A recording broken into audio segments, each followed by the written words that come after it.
kabutil, mapagpangaraw po sa atin lahat. Ito po, isang napakagandang tanawin po dito sa lugar ng Marinduque, bayan ng Bonavista, Barangay Malbog. Ito po, ayan. Ito po tinatawag na Hainon Hills o kaya Chocolate Hills ng Marinduque. Ayan po, ayan. Andito po kami sa taas. Yung po ang baba, palayan po yung nasa baba na yan. Ayan o. Ayan. Kaya po mga kabutil, kung kayo po ay gusto pong masyal at manuway na yung sarili at minsan malimutan ang mga problema dyan sa baba o kaya naman dyan sa medyo magulong kapaligiran, dito po kayo pumunta at kayo po ay ma-relax dito. Ayan, ito po ay napapaikutan ng dagat. Ayun po ang dagat namin, ayun po ang dagat namin. Ayan, yung pong patatlong pulo na yun ay Tres Reyes po yun. Yun, ang tawagin ay Mr. Gaspar Baltasar, isang tourist spot din po yun.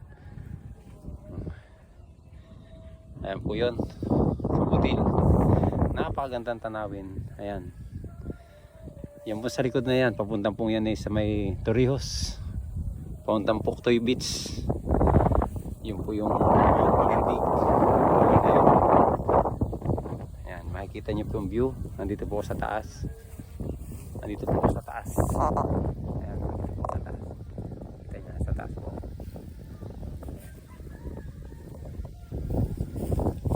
Nandito po sa taas. Ayan, sa taas po ako, mga butil.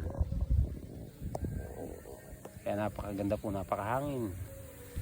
Kaya napakahangin.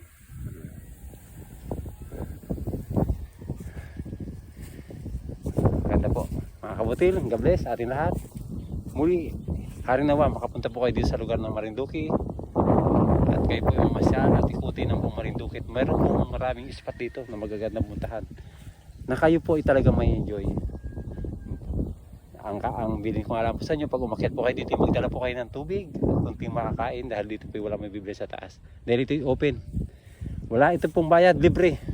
Yan, libre po kayong pupunta dito mga kabutil. Libre.